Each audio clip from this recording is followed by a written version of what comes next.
കേൾക്കുന്നുണ്ടോ?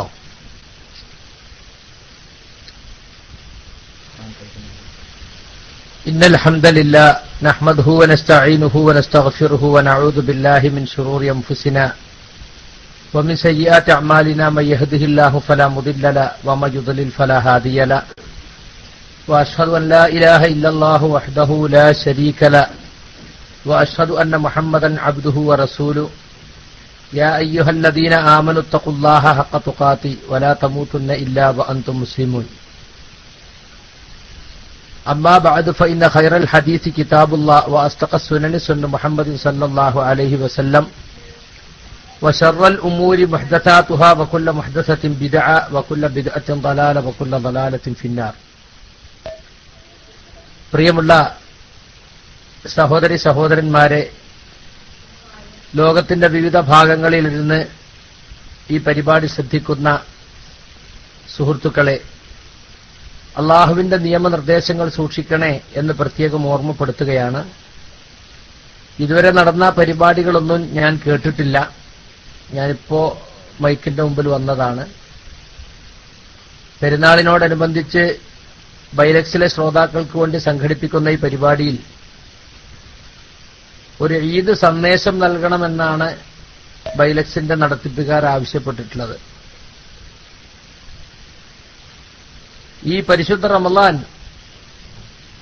ഒരുപാട് ത്യാഗത്തിന്റെ സന്ദേശങ്ങൾ ബാക്കി വെച്ച് നമ്മുടെ ആയുസ്സിൽ ഒരിക്കലൂടെ കടന്നുപോയിരിക്കുകയാണ്. ക്ഷമയുടെയും ആത്മാർത്ഥതയുടെയും രാപ്പകലുകൾക്ക് ശേഷം ആനന്ദത്തിന്റെയും നന്ദി പ്രകടനത്തിന്റെയും സുദിനമായി ഈദുൽ ഫിത്തർ കടന്നു വന്നിരിക്കുകയാണ്.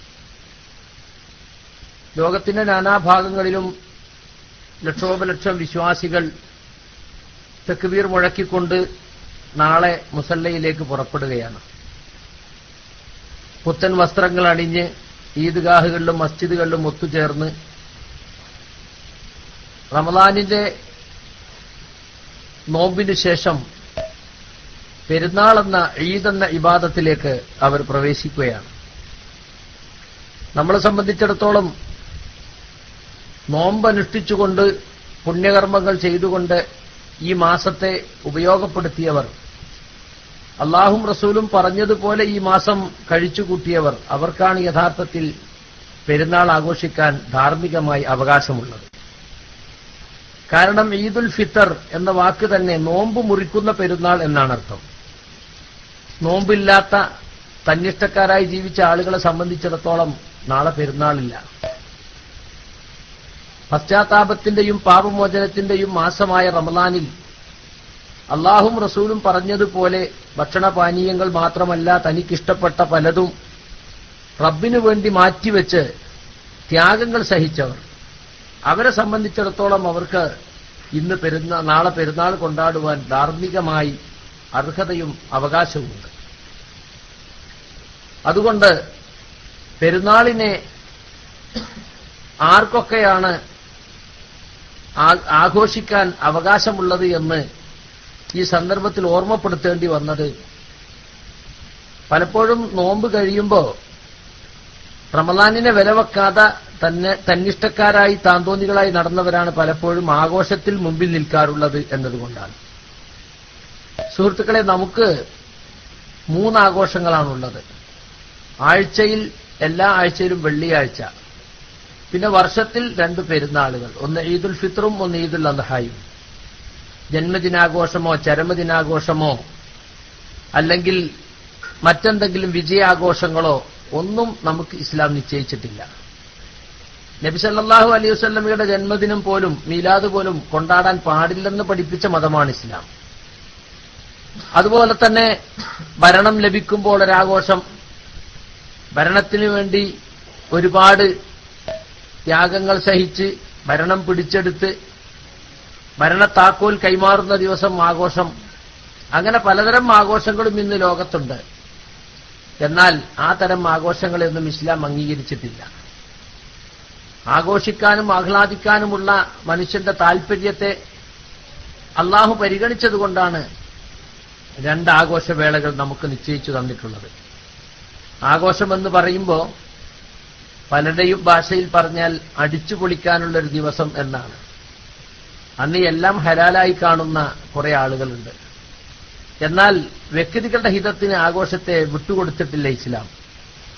മറിച്ച് ഈദ് ദിനങ്ങളെ ഇബാദത്തുകളുമായി ബന്ധിപ്പിച്ച് ഈദ് ദിനത്തിൽ നിയന്ത്രണങ്ങളില്ലാതെ ആളുകൾ തന്നിഷ്ടങ്ങൾ പ്രവർത്തിക്കുന്ന അവസ്ഥ വരരുതെന്നാണ് ഇസ്ലാം ആഗ്രഹിക്കുന്നത്. ആഘോഷം പഠിപ്പിച്ച നബിയും സഹാബത്തും എങ്ങനെയാണോ ആഘോഷിച്ചത് അതുപോലെ നമ്മളും ആഘോഷിക്കണം. പുതുവസ്ത്രമണിയാം, പെരുന്നാളിന് വേണ്ടി പ്രത്യേകം കുളിക്കൽ സുന്നത്താണ്, സുഗന്ധദ്രവ്യങ്ങൾ ഉപയോഗിക്കൽ സുന്നത്താണ്, മുസല്ലകളിൽ ഒരുമിച്ച് കൂടുക, എന്നിട്ട് ആദ്യം നമസ്കരിക്കുക, പിന്നീട് ഖതീബ് ഒരു പ്രസംഗം നടത്തുക, സ്ത്രീകളും കുട്ടികളും മുസല്ലയിലേക്കാണെങ്കിൽ ആർത്തവകാരികൾ പോലും പങ്കെടുക്കണം. ഫയഅ്തസിൽനൽ മുസല്ല വയഷ്ഹദുൽ ഖൈറ വദഅവത്തുൽ മുസ്ലിമീൻ, നിസ്കാര സ്ഥലത്ത് മാറി നിന്ന് അവർ മുസ്ലിമീങ്ങളുടെ നന്മയിലും പ്രാർത്ഥനയിലും പങ്കാളികളാകട്ടെ എന്നാണ്. വസ്ത്രമില്ലാത്തവർക്ക് വസ്ത്രം കടം കൊടുക്കണം, വഴിനീള തക്ബീർ ചൊല്ലിക്കൊണ്ട് നിങ്ങൾ മുസല്ലയിലേക്ക് പോകണം, ഒരു വഴിക്ക് പോകുകയും മറ്റൊരു വഴിക്ക് തിരിച്ചു വരികയും വേണം എന്നൊക്കെ ഇസ്ലാം പഠിപ്പിച്ചിട്ടുണ്ട്. കുടുംബങ്ങളെ സന്ദർശിക്കുക, പരസ്പര സ്നേഹ സന്ദേശങ്ങൾ കൈമാറുക, ഇതൊക്കെ ഇസ്ലാം അനുവദിച്ചതാണ്. പക്ഷേ ഈദ് ഇബാദത്താണെന്ന ചിന്ത കൈവിട്ടുകൊണ്ട് ഒരു മാസം കഷ്ടപ്പെട്ട് നേടിയതൊരു ദിവസം കൊണ്ട് തിളച്ചു കളയുന്ന ആളുകളെ നമുക്ക് കാണാൻ സാധിക്കും. വിഭവസമൃദ്ധമായ ഭക്ഷണം ഉണ്ടാക്കുന്നത് ഇസ്ലാം ഒരിക്കലും എതിർത്തിട്ടില്ല. പക്ഷെ ധൂർത്തു പാടില്ല, ഭക്ഷണം വേസ്റ്റാക്കാൻ പാടില്ല. പുതുപുത്തൻ വസ്ത്രങ്ങൾ അണിയാം, പക്ഷേ നമ്മുടെ സംസ്കാരത്തിന് യോജിക്കാത്ത വസ്ത്രങ്ങൾ അണിയരുത്. ഇന്ന് നമ്മുടെ സഹോദരിമാരും സഹോദരന്മാരും പലരും ഇസ്ലാമിക വേഷത്തിനു പകരം പലരെയും അനുകരിച്ചുകൊണ്ടുള്ള പല വേഷങ്ങളും അണിഞ്ഞുകൊണ്ട് പെരുന്നാളിനെ ആഭാസകരമാക്കി മാറ്റുന്നത് നമുക്ക് കാണാൻ സാധിക്കും. അതുകൊണ്ട് ആഘോഷം അതിരുവിടാതിരിക്കാൻ സഹോദരങ്ങൾ പ്രത്യേകം ശ്രദ്ധിക്കണം എന്നാണ് ഈ സന്ദർഭത്തിൽ ഓർമ്മപ്പെടുത്തുവാനുള്ളത്. മറ്റൊന്ന്, പരിശുദ്ധ റമദാൻ കടന്നുപോകുന്നതോടെ നാം ഒരിക്കലും നമ്മുടെ പഴയ ജീവിത ശൈലിയിലേക്ക് തിരിച്ചു പോകരുത്. റമദാൻ കൊണ്ട് നമുക്കുണ്ടായിട്ടുള്ള ഒരുപാട് മാറ്റങ്ങൾ നമ്മുടെ ചിന്താഗതിയിൽ, നമ്മുടെ പെരുമാറ്റത്തിൽ, നമ്മുടെ സ്വഭാവത്തിൽ, എല്ലാത്തിലും വമ്പിച്ച മാറ്റം വന്നിട്ടുണ്ട്. ആ മാറ്റം അടുത്ത 11 മാസത്തിലും നിലനിർത്താൻ നാം ശ്രദ്ധിക്കേണ്ടതുണ്ട്. അങ്ങേയറ്റത്ത് ഇഖ്ലാസ്, അള്ളാഹുവിന് വേണ്ടി മാത്രം കർമ്മം ചെയ്യാനുള്ള ഒരു വാഞ്ച നമുക്കുണ്ടായിട്ടുണ്ട്. പള്ളികളുമായി നാം ധാരാളം ബന്ധപ്പെട്ടിട്ടുണ്ട്. ദിക്ർ ദുആകളിൽ നാം ശ്രദ്ധിച്ചിട്ടുണ്ട്. ഖുർആൻ പഠിക്കാനും പാരായണം ചെയ്യാനും പ്രത്യേകം സമയം കണ്ടെത്തിയിട്ടുണ്ട്. പള്ളികളിൽ ജമാഅത്തായി നമസ്കരിക്കുവാൻ, അതുപോലെ തന്നെ റമദാനിലെ ജുമുഅ വളരെ പ്രാധാന്യത്തോടെ നേരത്തെ വന്ന് ഓതി, അങ്ങനെ ഒരുപാട് നന്മകൾ നാം ഈ മാസം ആർജിച്ചിട്ടുണ്ട്. വിശപ്പിന്റെ വിലയറിഞ്ഞ ഈ മാസത്തിൽ പാവങ്ങളോടുള്ള അനുകമ്പയും അതിൽ നിൽഭൂതമാകുന്ന സക്കാത്തും സദഖയുമൊക്കെ നാം നിർവഹിച്ചിട്ടുണ്ട്. ഫർള് നമസ്കാരങ്ങളെ മുമ്പും പിമ്പുമുള്ള സുന്നത്ത് നമസ്കാരങ്ങൾ, പ്രത്യേകിച്ച് തറാവീഹ് നമസ്കാരം, അതൊക്കെ നാം വളരെ ശ്രദ്ധയോടുകൂടി ഈ മാസം നാം നിർവഹിച്ചു. പക്ഷെ ഇതൊക്കെ നാം ആർക്കു വേണ്ടിയാണ് നിർവഹിച്ചത്? നമുക്ക് വേണ്ടി തന്നെയാണ്. അള്ളാഹുവിന് ഇതുകൊണ്ട് യാതൊരു ഗുണവുമില്ല. നമ്മളെല്ലാവരും നോമ്പെടുക്കാതെ, ഒരു പുണ്യകർമ്മവും അനുഷ്ഠിക്കാതെ, തന്നിഷ്ടക്കാരും താന്തോന്നികളുമായി ജീവിച്ചാലും അള്ളാഹുവിനൊന്നും നഷ്ടപ്പെടാനില്ല. മറിച്ച് നാം നമ്മുടെ നന്മക്ക് വേണ്ടി തന്നെയാണ് നോമ്പെടുത്തത്. ഈ റമദാൻ കഴിയുന്ന ഈ സന്ദർഭത്തിൽ നോമ്പ് നിശ്ചയിച്ചപ്പോൾ അള്ളാഹു പറഞ്ഞ ലഅല്ലക്കും തത്തഖൂൻ, നിങ്ങൾ തഖ്വയുള്ളവരാകാൻ വേണ്ടി എന്ന വാക്ക്, അത് നമ്മുടെ ജീവിതത്തിൽ സഫലമായിട്ടുണ്ടോ എന്ന് ഓരോ വിശ്വാസിയും ആത്മപരിശോധന നടത്തേണ്ട ഒരു സന്ദർഭമാണിത്. നമുക്ക് ചുറ്റും ഒരുപാട് തെറ്റുകളും തമ്മാടിത്തങ്ങളും നിലനിൽക്കുന്നുണ്ട്. ആ തെറ്റുകളിലും തമ്മാടിത്തങ്ങളിലും അകപ്പെടാതെ വളരെ ശ്രദ്ധിച്ചുകൊണ്ടൊരു മാസം നാം കഴിച്ചുകൂട്ടി. തഖ്വയുടെ പടച്ചട്ട നമ്മെ അതിൽ നിന്ന് കാത്തു രക്ഷിച്ചു. അത് റമദാൻ കഴിയുന്നതോടെ ഒരിക്കലും തന്നെ ദുർബലമാകാൻ പാടില്ല. അടുത്ത 11 മാസത്തിലും നമുക്ക് ചുറ്റുമുള്ള ജീർണതകളിൽ അകപ്പെടാതെ നാം വേറിട്ടു നിൽക്കാൻ നമുക്ക് കഴിയേണ്ടതുണ്ട്. നാം നാളെ പെരുന്നാളിന് ആവർത്തിച്ചാവർത്തിച്ച് മുഴക്കുന്ന അല്ലാഹു അക്ബർ, അത് നമ്മുടെ ജീവിതാദർശമാണ്. ആ ആദർശം എല്ലാ ദിവസവും നാം കേൾക്കുകയും പറയുകയും ചെയ്യുന്ന ആ അല്ലാഹു അക്ബർ, എല്ലാത്തിനേക്കാളും ഉപരി അല്ലാഹുവിനെ കാണാൻ ആ തക്ബീർ നമ്മളെ പ്രേരിപ്പിക്കുകയാണ്. അങ്ങനെ നമുക്ക് കഴിഞ്ഞിട്ടുണ്ടോ എന്ന് നമ്മൾ ചിന്തിക്കണം. എനിക്കെന്റെ വീടാണ് വലുത്, എന്റെ ഭാര്യ സന്താനങ്ങളാണ് വലുത്, എന്റെ കച്ചവടമാണ് വലുത്, എന്റെ സമ്പാദ്യമാണ് വലുത്, അങ്ങനെ ദുനിയാവിൽ പലതുമാണ് എനിക്ക് വലുത് എന്ന് കരുതുന്നവർ, അതൊരിക്കലും തന്നെ അവർക്ക് അല്ലാഹു അക്ബർ ഉൾക്കൊള്ളാൻ കഴിഞ്ഞിട്ടില്ല. അതുകൊണ്ട് തക്ബീർ നമ്മുടെ ജീവിതത്തിൽ മാറ്റം വരുത്തിയിട്ടുണ്ടോ എന്ന് നാം ചിന്തിക്കണം. മറ്റൊരു കാര്യം കൂടി പറഞ്ഞ് ഞാൻ അവസാനിപ്പിക്കുകയാണ്.